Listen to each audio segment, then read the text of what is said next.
Bonjour, bonjour, bienvenue sur le plateau de Bâti Journal TV. Nous sommes à Batimat 2019 et pour cette matinale de la construction bois, nous allons aborder un sujet important pour la filière bois, c'est les Jeux Olympiques 2024. Et avec moi pour en parler, trois personnes. Monsieur Stéphane Amery, bonjour. Bonjour. Vous êtes directeur adjoint du CSTB sur la partie développement, c'est ça? Tout à fait, oui. Le CSTB, on ne le présente plus, mais je vais vous demander de me le présenter quand même. Donc, en quelques mots, le CSTB est un organisme qui met à disposition des acteurs privés ou publics son expertise multidisciplinaire pour accompagner l'innovation de l'idée au marché. À côté de vous, monsieur Georges-Henri Florentin, bonjour. Vous êtes président de France Bois 2024. En deux mots, France Bois 2024. France Bois 2024, c'est l'outil de notre filière, la filière forêt-bois, dans sa composante de comité stratégique de filière, et dans ses deux composantes, celle de l'amont, France Bois Forêt, et celle de l'aval, France Bois Industrie, Entreprise et Codifab. Et notre objectif, c'est de constituer l'équipe de France de la construction bois pour la réussite de nos Jeux Olympiques. Voilà. Et on a une partie de l'équipe ici autour de nous, avec nous. Et à côté de vous, monsieur Paul-Emmanuel Huette, bonjour. Oui, bonjour. Vous êtes directeur exécutif de PEFC. Et même question, présentez-nous PEFC. Alors PEFC est une certification forestière, donc c'est un organisme de certification forestière qui garantit la gestion durable des forêts. Donc en fait, la certification édicte des règles à satisfaire par les propriétaires et gestionnaires forestiers, ainsi que les différentes entreprises du secteur forêt, bois, papier, de manière à apporter des garanties au consommateur final que les produits bois qu'ils achètent sont bien issus de forêts gérées durablement. Voilà. Alors, avec monsieur Florentin, on va planter le décor, si j'ose dire, hein, et on va voir comment on constitue cette équipe et quels sont les enjeux en fait de France Bois 2024. France Bois 2024 et l'engagement de la filière, c'est une histoire qui a déjà 2 ans. En fait, notre pays s'est engagé et notre pays s'est engagé, a obtenu les Jeux 100 ans après les précédents à Paris, avec un objectif, c'est de faire mieux en matière d'empreinte carbone que le précédent Jeux Olympiques dont les chiffres seront connus, c'est-à-dire ceux de Londres, pas ceux qui vont se dérouler. Et donc l'engagement de la France, c'est de faire mieux en empreinte carbone globalement et mieux en empreinte carbone en matière de construction. France Bois 2024 s'est donc constitué et a été mis en place par notre comité stratégique de filière qui a été renouvelé il y a un peu plus d'1 an avec 4 axes stratégiques, des projets structurants. Et l'un de ces 4 axes est de réussir les Jeux Olympiques avec du bois. Et donc France Bois 2024, qui est une entité collective de la filière rattachée à Divbois, a comme objectif d'aider les maîtres d'ouvrage dans les choix qui vont être faits, dans les cahiers des charges qu'ils ont définis, essayer aussi de mobiliser l'ensemble de la filière pour faire en sorte que nos entreprises y adhèrent et apporter toutes les informations sur l'ensemble de la chaîne construction de façon à ce que ces Jeux Olympiques avec du bois soient un succès. Qu'est-ce que ça veut dire avoir une meilleure empreinte carbone que celle des précédents Jeux Olympiques? Est-ce que la barre est haute? La barre est haute puisqu'il faut gagner au moins un tiers, faire un tiers de mieux que nos collègues anglais. Et le chiffrage va se faire à partir de kilos de carbone au mètre carré.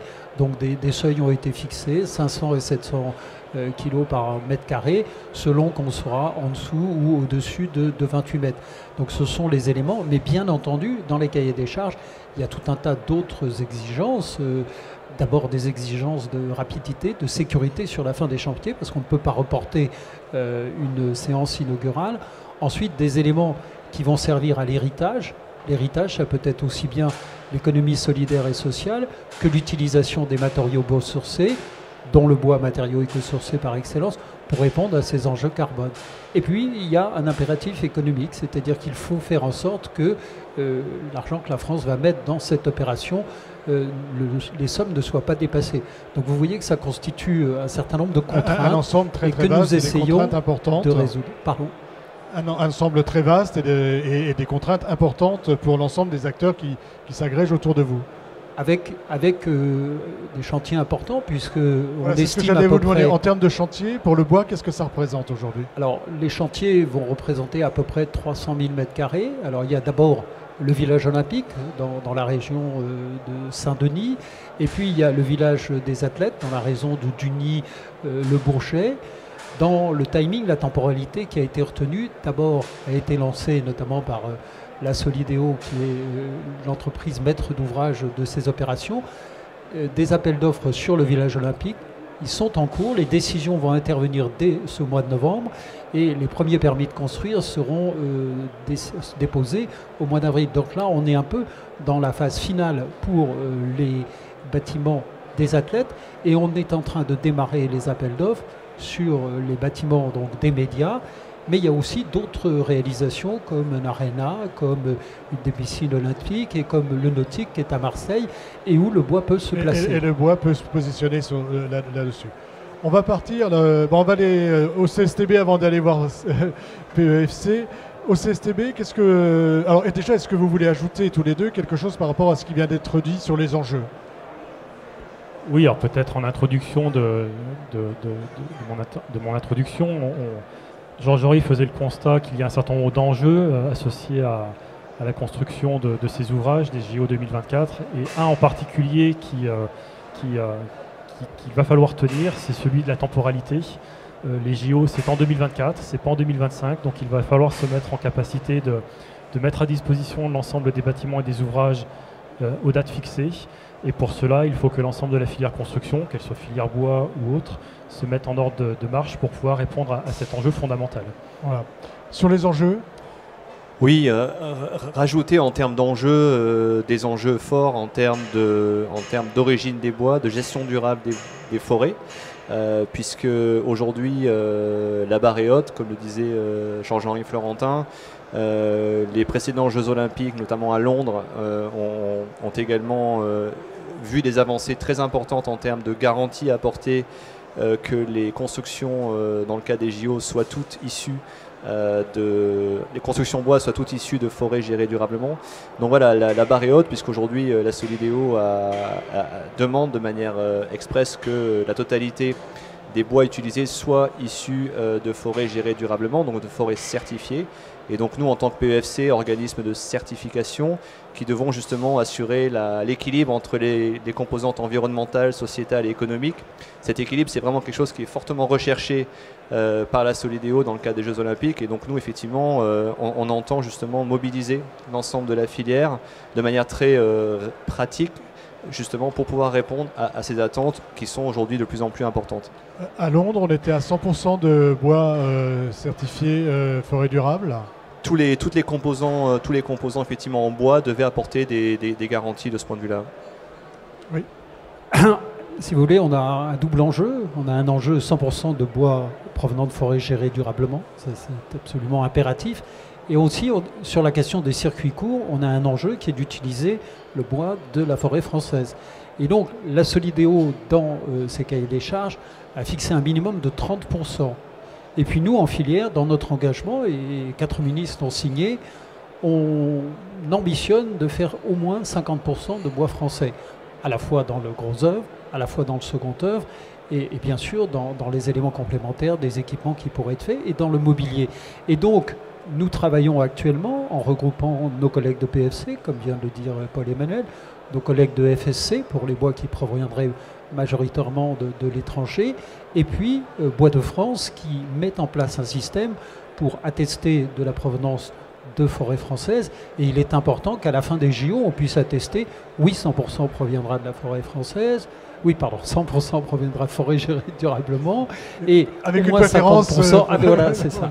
Et donc il faut que ce système soit sérieux, de façon à ce qu'il n'y ait pas une émission qui critique en disant il n'y avait pas ce qui a été annoncé. Et en même temps, pour nous, en tant que filière, les Jeux Olympiques sont un laboratoire. Et on prépare le futur de l'augmentation de l'utilisation du bois dans la construction. Et donc nous mettons finalement en place un système de traçabilité qui pourra être utilisé pour les bâtiments de grande hauteur, pour le Grand Paris. Et c'est aussi l'enjeu de France Bois 2024 d'offrir des opportunités de ce type-là en veillant à ce que les coûts ne soient pas trop élevés compte tenu de l'impératif de contraintes économiques que j'évoquais tout à l'heure dans les appels d'offres qui sont lancés. D'accord. Donc impératif, traçabilité. Comment vous mettez en place cette traçabilité ? spécifiquement pour les Jeux Olympiques. Voilà, donc comme on l'a dit, objectif d'avoir exclusivement des bois certifiés, présentant des garanties. Alors concrètement, mais on travaille de manière fortement associée avec France Bois 2024 pour permettre justement à la filière, aux acteurs qui entendent répondre à ces exigences-là, de leur proposer un système qui soit opérationnel. Donc comme la certification aujourd'hui le demande aujourd'hui, pour pouvoir commercialiser des produits certifiés PEFC, il faut pouvoir être certifié, apporter des garanties en termes de traçabilité.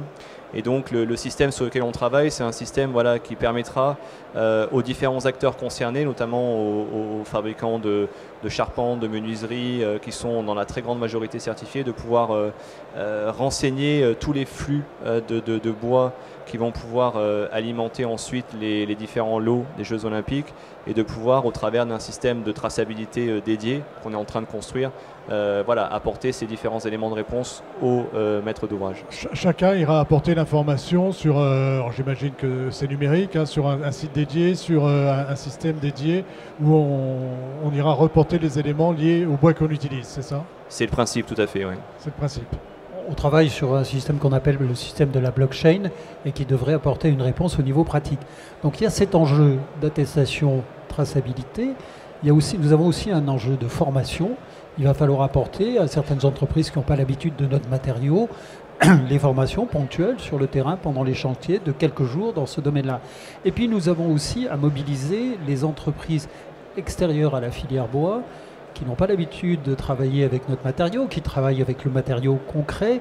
Et c'est aussi pourquoi nous avons besoin de nos collègues du CSTB, de FCBA, de façon à ce que les attestations qui sont nécessaires quand on a un composant, un équipement qui n'est pas spécialement lié au bois, de façon à ce que si la structure est en bois, alors que par exemple on aurait l'habitude d'une structure en béton, au niveau des chantiers, on ne se trouve pas en difficulté avec un bureau de contrôle ou le suivi qui sera fait. Et donc on a ce club des industriels qu'on est en train de mettre en place avec Adif Bois, et on a besoin des spécialistes, des experts techniques que sont le CSTB, de façon à ce que on balaye toutes ces questions-là, et le rôle de France Bois 2024, c'est d'éviter qu'on ait un trou dans la raquette et qu'à un moment ou un autre, soit par manque de formation, soit par manque d'avis technique, entre guillemets, comme nous, on puisse avoir des changements dans les projets initiaux. C'est un travail que vous êtes en train de faire en amont, c'est ça, pour débloquer l'innovation plus rapidement, en gros. Oui, tout à fait. On a bien conscience que construire 300 000 m² de surface de plancher en bois, il y aura forcément de l'innovation qu'il va falloir adresser à un moment ou à un autre. Il y aura forcément, et c'est plutôt une bonne chose qu'il y ait de l'innovation. C'est une très bonne chose. Et c'est ce que souhaite valoriser d'ailleurs au travers des Jeux Olympiques la France. C'est valoriser le savoir-faire français au travers des conceptions que nous serons amenés à proposer, conception en ouvrage bois. Et il va falloir l'adresser. Et pour l'adresser, le CSTB souhaite s'engager auprès de l'ensemble de la chaîne d'acteurs avec un certain nombre de partenaires pour pouvoir adresser cette innovation, et en particulier au travers de l'évaluation que le CSTB a l'habitude de mener sur les systèmes constructifs innovants. Nous avons souhaité proposer à la Solideo et à l'ensemble de la chaîne d'acteurs une procédure adaptée d'évaluation qui permettra à la fois d'initier et d'accompagner les industriels qui sont déjà sous avis technique et pour lesquels il suffirait d'étendre légèrement leur domaine d'emploi pour faciliter l'usage de leur système constructif dans un ouvrage en bois. C'est un premier levier sur lequel on peut travailler. Est-ce que vous avez d'ores et déjà un exemple à nous donner, par exemple, très concrètement? Très concrètement, on pourrait évoquer le cas des enveloppes. Georges-Henri a évoqué le fait qu'un certain nombre des bâtiments à construire sur le village olympique seront des bâtiments au-delà de 28 mètres. Et on sait que c'est une limite assez délicate à franchir pour les ouvrages bois lorsqu'il s'agit de mettre en œuvre des façades, des revêtements de façade supportés par une structure ou un support en bois. On pense que les leviers d'action restent limités, ou en tout cas faisables dans le timing qui est celui des JO 2024 pour regarder l'ensemble des procédés aujourd'hui innovants sous avis technique de façade, de revêtement qui seraient simplement mis en œuvre sur des supports béton, et voir quelles seraient les conditions qui permettraient, dans un délai relativement court, de permettre cette extension de domaine d'emploi à des ouvrages bois et faciliter ainsi la mise à disposition d'un plus large panel de produits et de revêtements sur des enveloppes de construction en bois au-delà de 28 mètres. Voilà. un exemple tout à fait concret. Ça, c'est l'aspect avis technique. C'est l'aspect avis technique. Après, il y a l'aspect ATEX. Alors, l'aspect ATEX, on rentre... ATEX, est-ce que vous pouvez rappeler ce que c'est pour ceux qui ne le sauraient pas? Donc, ATEX, appréciation technique d'expérimentation. En prenant, si je regarde son nom, donc expérimentation, l'idée est bien d'expérimenter une innovation relativement nouvelle. Donc, on est vraiment aux prémices de l'innovation avant la vie technique, en règle générale. Mais bien souvent, cette ATEX, lorsqu'elle a lieu dans un chantier de construction quelconque, elle a lieu au moment de l'exécution, au moment du chantier, lorsque les entreprises et les industriels c'est quand l'assureur se dit « Ouh là là !» Je dis ça un petit peu comme ça, mais c'est souvent ça, dans le cas de la façade en tout cas. Dans tous les cas, la difficulté, c'est que ces demandes d'évaluation sont réalisées très tardivement dans le process de construction. Et nous souhaitons adapter ce process et pour proposer, dans le cadre du projet des JO 2024, une procédure d'ATEX adaptée en phase de conception qui permettrait très en amont d'adresser les innovations qu'il faudra traiter auprès des équipes de maîtrise d'ouvrage et de maîtrise d'œuvre sans attendre forcément la nomination des entreprises ou des industriels et ainsi sécuriser et fiabiliser les conceptions innovantes le plus en amont possible pour ne pas les remettre en question lorsque l'on démarre, lorsqu'on démarre le chantier, en se disant là il y a peut-être un truc à voir sur le système d'attache de la façade et on ne l'a pas. Et comme l'évoquait Georges-Henri, on ne le fera pas tout seul, on le fera avec l'ensemble des acteurs et en particulier, Georges-Henri l'a évoqué, le club des industriels sera un relais très important pour construire ce réseau d'industriels en capacité de porter des ATEX de conception très en amont dans les projets de construction. Aujourd'hui, il y a aussi le permis d'innover. Est-ce que vous incluez le permis d'innover dans cet ensemble qui est plutôt, qui est plutôt maîtrise d'œuvre du coup. Est-ce qu'on inclut aussi, deuxième question, comment la maîtrise d'œuvre est incluse dans votre démarche? Alors, c'est une question un peu délicate à répondre parce que je ne suis pas maître d'œuvre moi-même, mais globalement, je pense que le permis d'innover peut être une voie en effet de recours pour les équipes de maîtrise d'œuvre qui souhaitent innover ou sortir du cadre réglementaire sur un certain nombre de thématiques, et je pense en particulier à la sécurité incendie, qui sera certainement un des sujets clés à traiter pour ces ouvrages. Pour autant, est-ce que ces procédures dites de permis d'innover seront compatibles avec la temporalité du projet des JO 2024? Ça reste à démontrer, mais pourquoi pas, tout est possible. Quand on parle de temporalité, ça veut dire que les bâtiments devront être construits quand? Et ce qui veut dire aujourd'hui, on n'a pas tout à fait attaqué la conception, hein, on y est presque. Les premiers permis de construire vont être déposés bientôt et les livraisons sont prévues. Les dernières livraisons sont prévues pour quand? C'est à la fin de l'année 2023. Donc pour certains, dès novembre 2023, les bâtiments devront être livrés puisque actuellement, des équipes de promoteurs avec des financeurs construisent des bâtiments qui pour des athlètes, qui pour des médias, et après ils seront remis à Paris 2024, le COJO qui va réaliser les Jeux Olympiques, et ensuite il faudra que ces promoteurs les transforment de façon à ce qu'ils re-rentrent dans le marché sous forme de bureaux, sous forme de logements, et donc c'est l'ensemble de ces étapes qui se déroulent. Mais on ne peut pas reporter une séance inaugurale de Jeux Olympiques, et donc la deadline c'est la fin de 2023. Et c'est pourquoi l'équipe de France Bois Construction, qui travaille véritablement en équipe avec l'ensemble des partenaires possibles, et y compris la filière construction des autres matériaux, s'est mobilisée pour pas qu'il n'y ait de risque. Alors c'est très tendu, donc on travaille souvent en Pareto en disant le premier appel d'offres c'est celui-ci, le second c'est celui-là, et on travaille au fur et à mesure en essayant de mobiliser nos actions qui sont faites, peut-être 20%, de façon à lever 80% des problèmes. Alors, bien sûr, il y aura des éléments d'héritage, des bâtiments CIM, comme le dit la Solideo, c'est-à-dire des bâtiments très innovants, mais on va rester dans des domaines qui sont assez classiques. À ce titre-là, par exemple, on pense qu'il y aura peut-être plus de résineux par rapport à ce qui arrive de nos forêts françaises dans le gros œuvre, dans la structure, mais on aura aussi tous les équipements annexes, le mobilier qui va être nécessaire, et ça c'est une deuxième temporalité, on est un peu moins serré, et où on pourra aussi mettre du bois français avec notamment les feuillus qui se placent peut-être pas aussi bien qu'on le souhaiterait dans la construction actuellement. Voilà, qui sont une des particularités de la forêt française. Une petite conclusion, Monsieur Huette, sur sur PEFC et sur l'implication de PEFC dans ces Jeux Olympiques. Et comme on l'évoquait, votre part dans l'équipe. Comme on l'évoquait, je vais un peu me répéter, mais puisqu'on parle de synthèse, voilà, ces enjeux en termes d'approvisionnement en bois certifié sont importants, on s'en réjouit.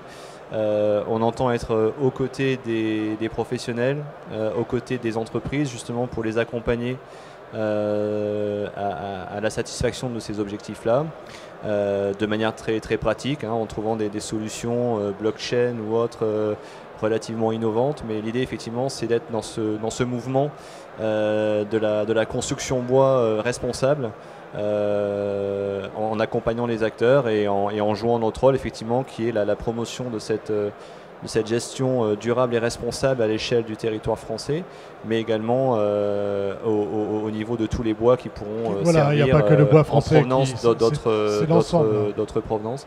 Et donc voilà, on entend effectivement jouer un rôle et on joue un rôle dans cette filière-là par rapport à cette certification, et il est important pour nous d'être aux côtés de ces entreprises qui ont fait des choix importants et des investissements aussi importants en termes de pratiques responsables, en termes de certification, et c'est vraiment important, voilà, pour nous d'accompagner ces professionnels au quotidien dans ces objectifs-là.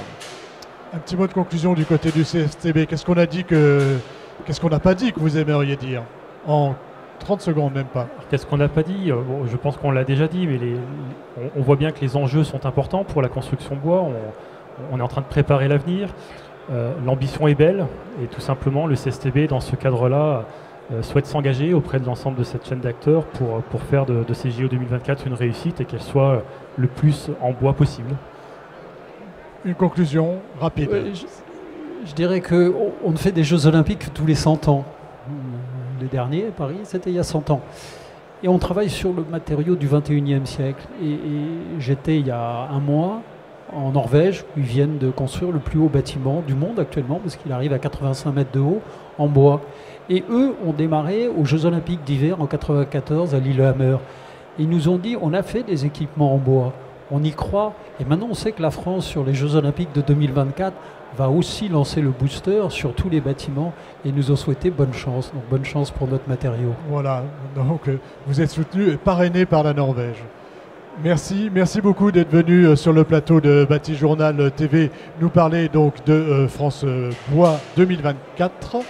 Et c'est une émission à retrouver sur notre site, ainsi que toutes les émissions que nous tournons ici sur Batimat. Et c'est bien sûr une émission à retrouver sur le site de notre partenaire France Bois Forêt. Merci d'être venu jusque-là. Merci beaucoup. Merci.